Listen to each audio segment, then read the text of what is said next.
by 8 o'clock, so we will start just another minute.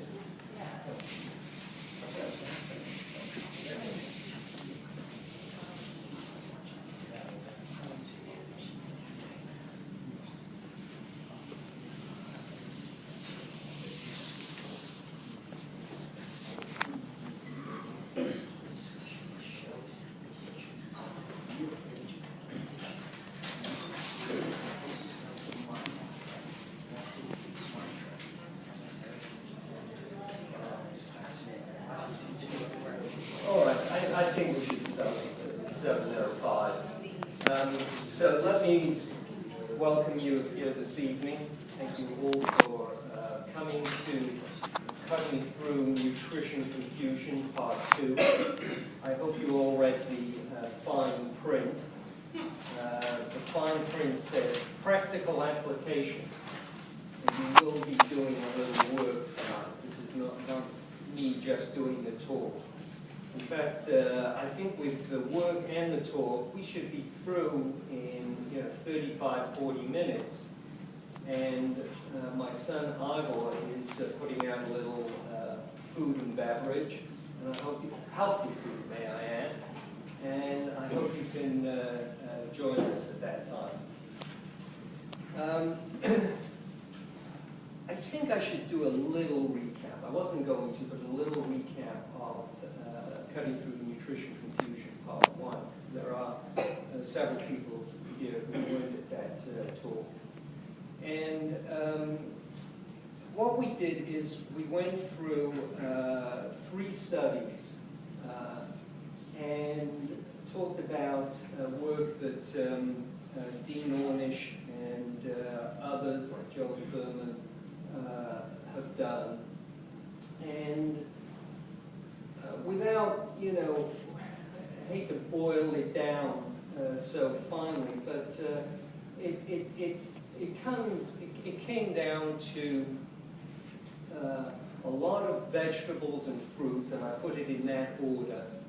Of course, avoiding processed foods. That was found out back in the 30s with Weston Price. And generally eating whole foods that come from plants out of the ground rather than come from plants that man has put up. So that talk was 50 minutes, so as you can tell, that's indeed a brief summary. So let's move on to tonight's talk. What happened? Okay. Tonight's talk.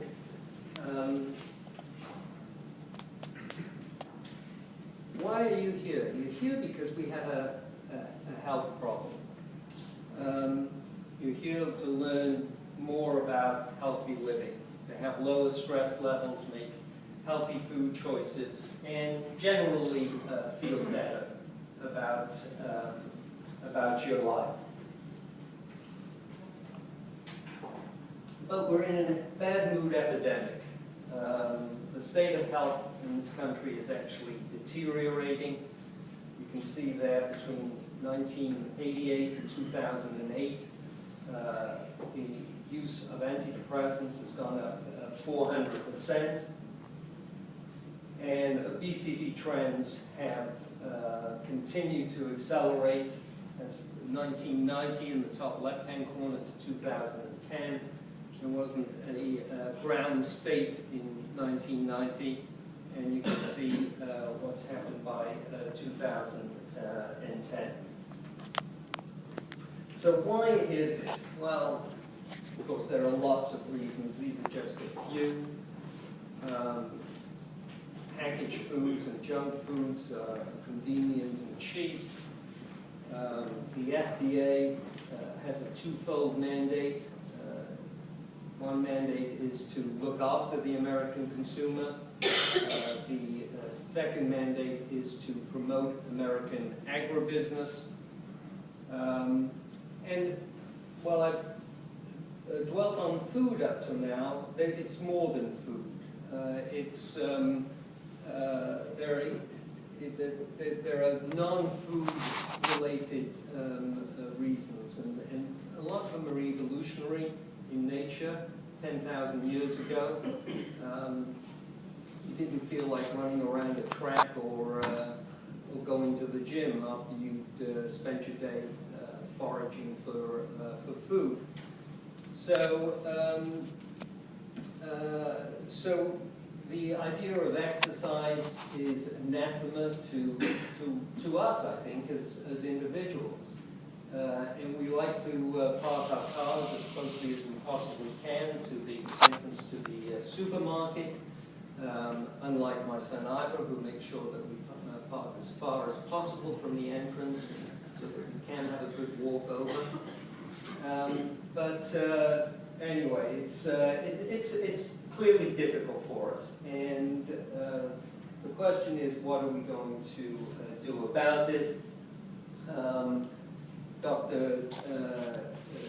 David Katz, the Associate Professor of Health at Yale University, has suggested that there is no magic pill, that actually it will require, in terms, one sandbag at a time. But however much we actually use these sandbags, there's still limitations on our power. For example, it's unlikely that the large food and beverage companies are going to cut back meaningfully on their advertising expenditures anytime soon, and we're all influenced by it, and unfortunately, it's the young kids who are most influenced and most affected by this, so that the rates of obesity and diabetes is actually accelerating much more with the younger generation than it even was with us. So well, before I do that, the question is, we have a problem, but the animals in the wild do not. It's only in fairy tales that bears eat porridge, right?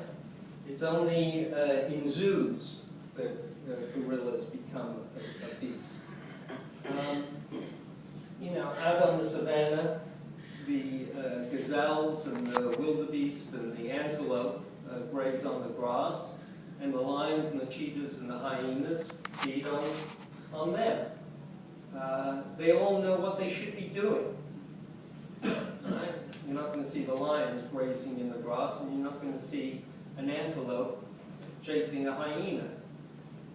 So we really have a mind-body disconnect, and the body is an incredible machine. You've all got, I think, at least two handouts. One of the handouts is cravings, and the introductory paragraph or sentence in the cravings handout talks about the miracle of the body. The body knows to stay at 98.4 degrees temperature. It knows to take air in through the lungs. The heart knows how to beat, and we don't have to tell it any of this. But what we have lost that connection which the animals in the wild have, and we really need to bring the mind and the body back into equilibrium. So let me segue into that by using this conundrum, if you will, which relates really to what I said earlier, or how I introduced tonight's talk, which is, I call it the Brent Nordstrom conundrum. It was an email from a friend of mine. Several of you know him, preferred not to be mentioned, so this is a made-up name. But he said to me, Greg, it's very clear what we all need to do. And stop eating packaged food, eat more fresh green vegetables, preferably steamed, no sugar, less carbs, more fish and chicken, anything else. So what we know is not being translated into reality. As I say here, knowledge isn't power.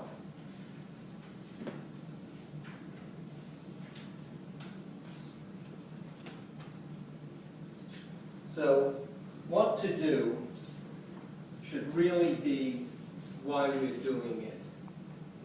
And it really takes a different mindset. We have to step into the mindset of why we're actually, I was going to say going to McDonald's, or why we're pulling the pizza out of the fridge. Why are we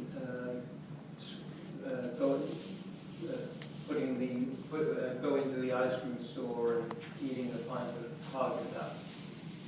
And it really involves a two-step program that requires us to slow down and take a deep breath and ask the question. Ask the question. We have to be curious of why we're actually doing the things that we are doing to ourselves. And so that brings me into why I started this, why I developed this program. It's really what I'm trying to do is bring the connection of body and mind back into one. And we're going to do a few exercises to demonstrate how we can actually connect with ourselves. And I called it shower stall yoga. I told you we would be working a little today. And we're going to begin with some breathing exercises, which I found very powerful in both relaxing me and reducing my level of anxiety. It's called the 4-7-8 breathing exercise. And I think, we're going to do that. And we're going to start by a demonstration from me, and then we're going to have everyone out there participate. So when I say 4-7-8, it's an in-breath to the count of 4. It's holding the breath to the count of 7. And it's an out-breath to the count of 8. And this is a yogic exercise. And they've been doing it for 5,000 years, so we're going to do it the way they do it. And the way they do it is they take the tongue and they put it in the soft tissue between the roof of the mouth and the teeth, like this. And then the out breath is, okay? So let me demonstrate, and we'll go from there. I'm going to do 2 cycles. 4-7-8 is one cycle, and then 4-7-8 is another cycle. And the way to do this is do it 4 cycles in the morning, 4 cycles in the evening, and do that for a month. And if after a month you can stretch it to 8 cycles, never do it more than 8 cycles. And you will find that it really will reduce your levels of anxiety and give you a very, very relaxed feeling. So I am going to stand here, and I am putting my feet on the ground. I think what I will ask you to do is just put your hands on your thighs, and I'm going to take a deep breath in. You just follow me at the moment. 1, 2, 3, 4. Hold. 2, 3, 4, 5, 6, 7, and then move. 1 more.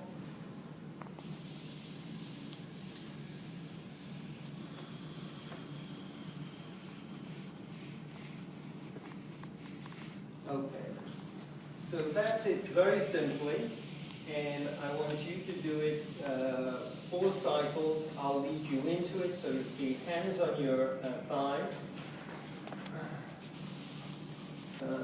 Close your eyes and breathe out first, and then breathe in 2, 3, 4, hold 2, 3, 4, 5, 6, 7, and then out 2, 3, 4, 5, 6, 7, 8. In 2, 3, 4, hold 2, 3, 4, 5, 6, 7, out 2, 3, 4, 5, 6, 7, 8. Cycle. In 2, 3, 4, hold 2, 3, 4, 5, 6, 7, out 2, 3, 4, 5, 6, 7, 8. Last cycle. In 2, 3, 4, hold 2, 3, 4, 5, 6, 7, out 2, 3, 4, 5, 6, 7, 8. Very good. Now just relax. Feel how you feel. And you may feel a little giddy. That will pass with time. But as I said, try and do this a couple of times a day. Because what you want it to do is to register with your nervous system. So by doing it 2 times a day, it just becomes part of the nervous system, and you feel that relaxed. Okay, so that would be stepping into the shower. Now, the second yogic exercise will be very simple. We're just going to, again, use the breath. You're in the shower, and it's simply lifting the arms. So I think I want you to stand up if you will.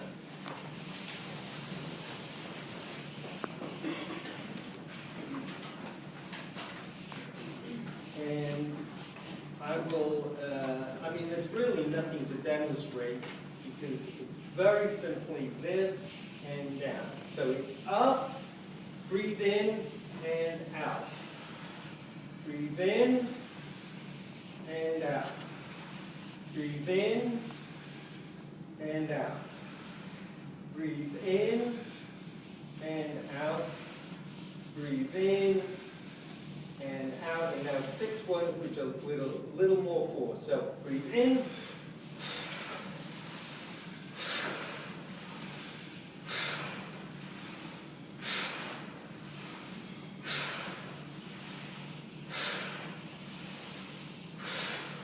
Very good. Very good. Okay. So that should get the end of things moving a little. And now we're going to face this wall. We'll all face this wall. And plant the feet firmly on the ground. Hands at the side. And then we're going to lift the left arm over the head. Push the left hip out. Look right in front of us. Don't lean over too much with the rest of the body. And take a deep breath in and out. Deep breath in and out. A deep breath in and out. 6 times. Deep breath in and out. Deep breath in and out. Last time. Deep breath in and very good. Come down. Move to the right. Turn around. Look at that wall and bring the arm over the head. Push the right hip out and breathe in deeply. And out. In, out. In, out. In, out. 2 more. In, out, and in, and out. Arm down. Turn around. And don't sit down yet. 1 more exercise for balance. Balance is extremely important to us in yoga. Everything we do on one side, we always do on the other. And balance is important in life. And it's also, I'm had some water and I didn't bring it with me. Balance is important in life, and it's also important in nutrition as well. If you're out of balance food-wise, then you're going to have cravings, and you're going to be stretching for the sugar foods or the salty foods, and that's something we all want to avoid. So let's learn a little about balance. Plant your feet firmly on the ground. Lean over to the right. Weight on the right foot. Not just stand upright. Weight on the right foot. Lift the left foot and lift it a little. And lift it a little more. And lift it a little more. And point. Have a focal point right in front of you. And yes, you'll tumble. That's all right. And then take the foot in the hand. Keep your eye focused right in front of you. So start again, okay? Let's do it again. Stand with the weight on the right foot. Lift a little. Lift a little more. Lift a little more. Okay, take that foot. Focus on something in front of you, on a point in front of you, and breathe 1. And breathe 2. And breathe 3. Breathe 4. Breathe 5. And breathe 6. Very good. Foot down slowly. Shake that right foot out. Take a deep breath. You're going to do the same, of course, on the left. So weight on the left foot. Okay, focus on a point in front of you. Raise the right foot a little. Right foot a little more. Right foot a little more. Take that right foot in the hand. Focal point in front of you. And breathe 1. And breathe 2. And breathe 3. And breathe 4. 5. And 6. Very good. Wow. And all give yourselves a clap. That's terrific. Okay, so you can sit down, and I'm sure you're all feeling a lot better. As I said, the endorphins are running around your body now, so we're going to stay in that mode, and we're going to play the desert island game. Okay, we're all on a desert island. We've been there for 6 months, and all we've been able to eat are coconuts. Right? The island is surrounded by sharks, so we haven't got a chance of going out and fishing, and there's nothing else that grows on the island. So we're going to pretend that you've got a bottle, and you've got a notepad, and you've got a pencil. And you can write on that notepad 2 courses of 3. So you've got appetizer, entree, and dessert. And you can request 2 of those 3. Appetizer, entree, dessert, etc. And we're going to do this in pairs. Let's see. People sitting by themselves are going to have to team up with somebody. So Andy, could you go in the back row, that lady? That would be great. And Terry, could you go into this row with this lady? That would be terrific. And I think so too. Tony, you're by yourself there. All right, we're going to make it 3 again.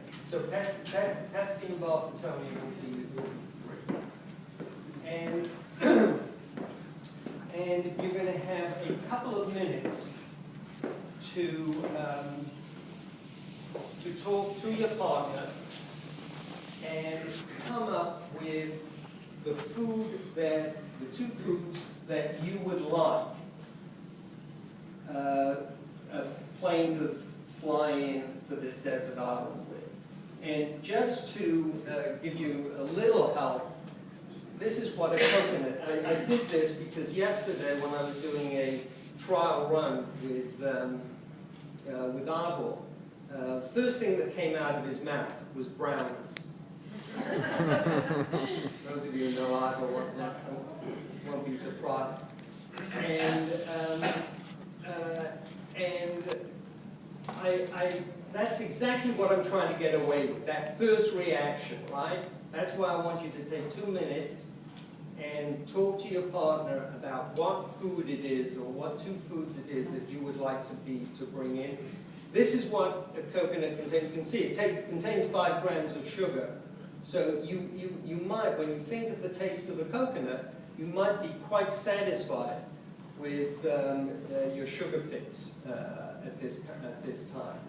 But anyway, without further ado, turn to your partner and discuss the two dishes that you would like to be shipped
in.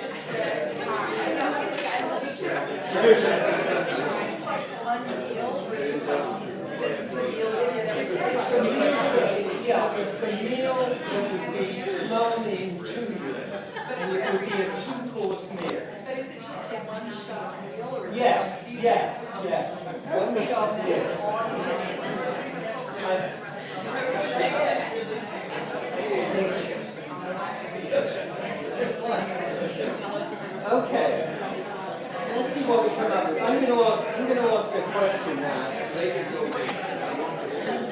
All right, I know you're all very excited about this. Oh, I'm sorry. Is that better? Yeah. All right.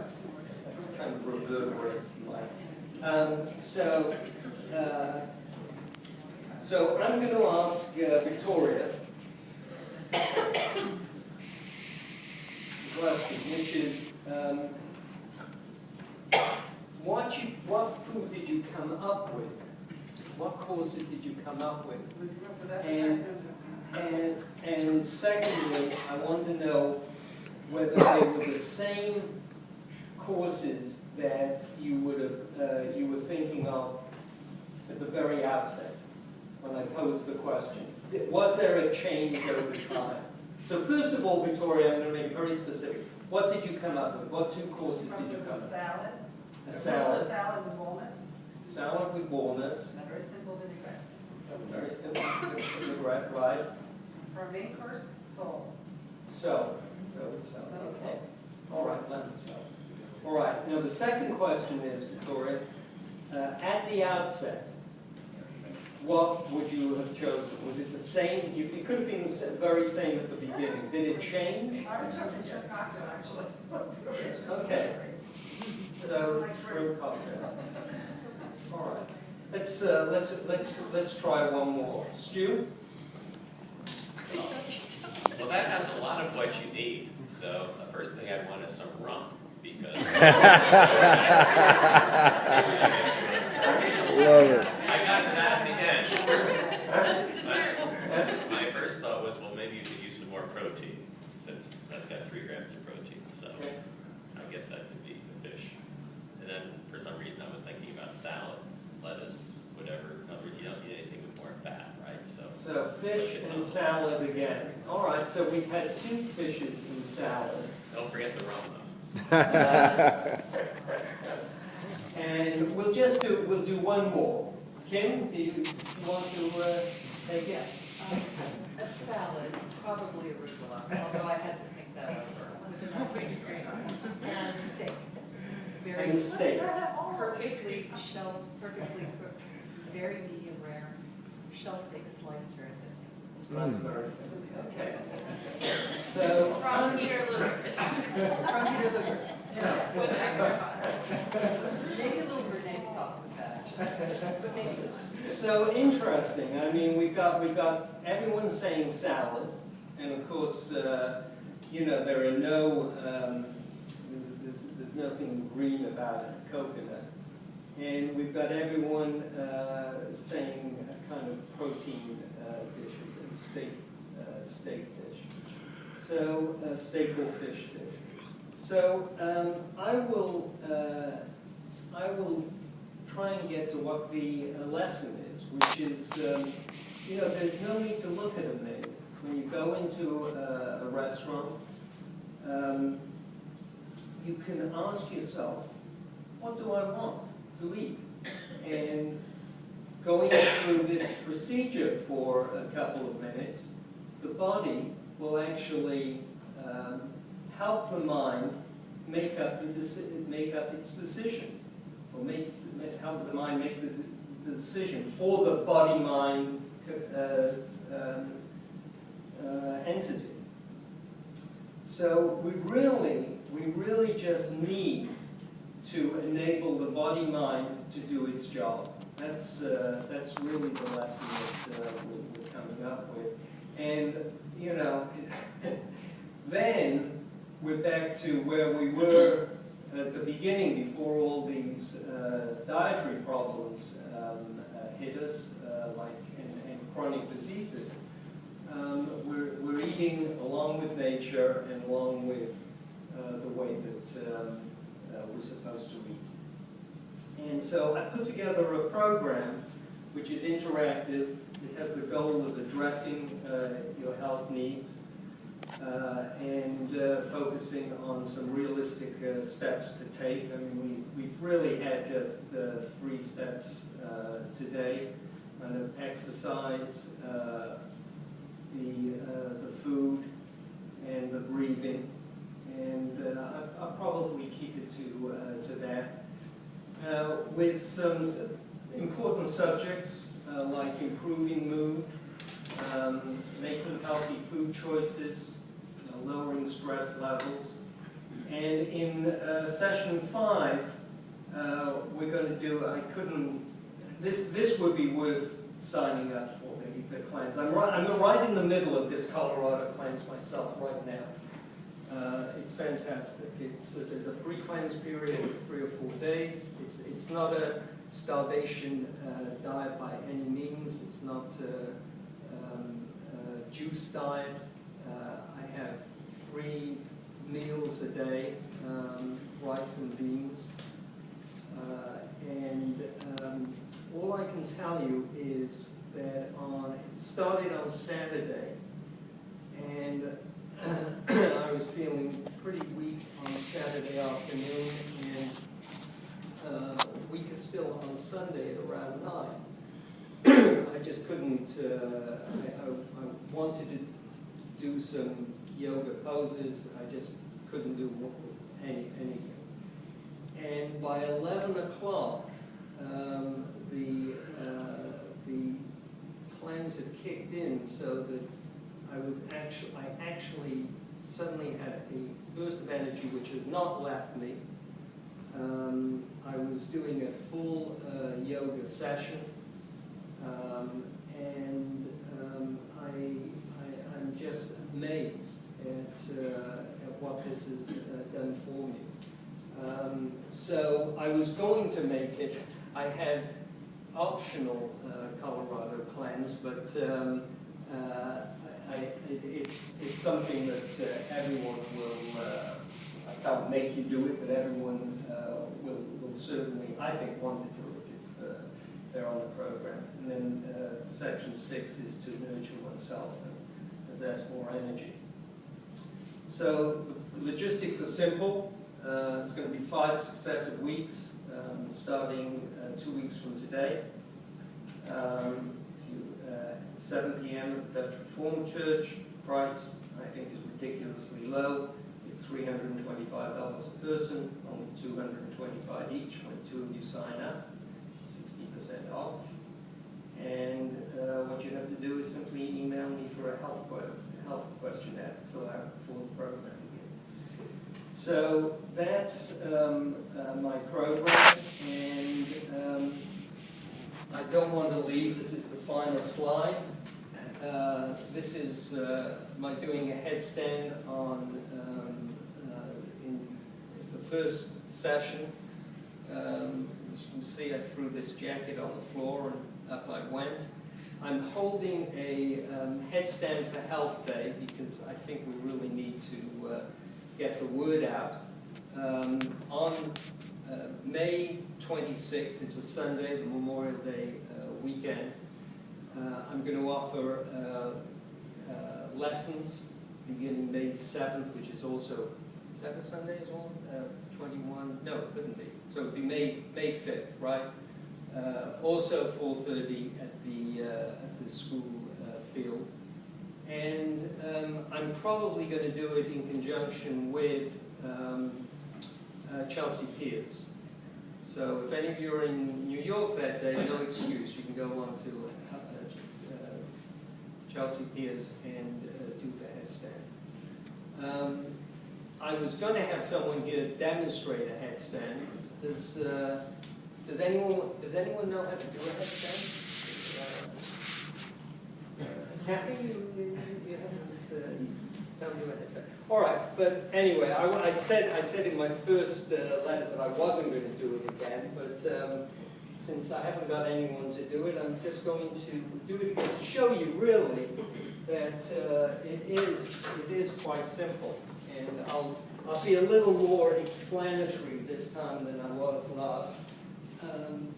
So what you do initially is you grab your elbows and you put them to the ground like that, and then you open up the arms, so you've got your elbows on the width apart, and you put your head into the cup that you've made. And then you go on your tippy toes, and you simply, very easily, just raise your legs like that, and you breathe. Mustn't forget to breathe. Remember what I said? And believe me, 3 lessons, May 7th, 14th, or 5th, 12th, and 19th. You'll all be doing this. So none of you can do it now, but May 26th, I hope to see you all.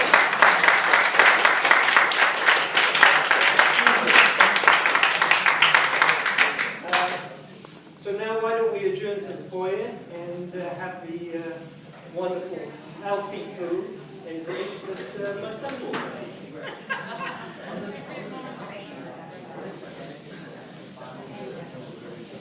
When you think about it, blood is constantly various protein will flow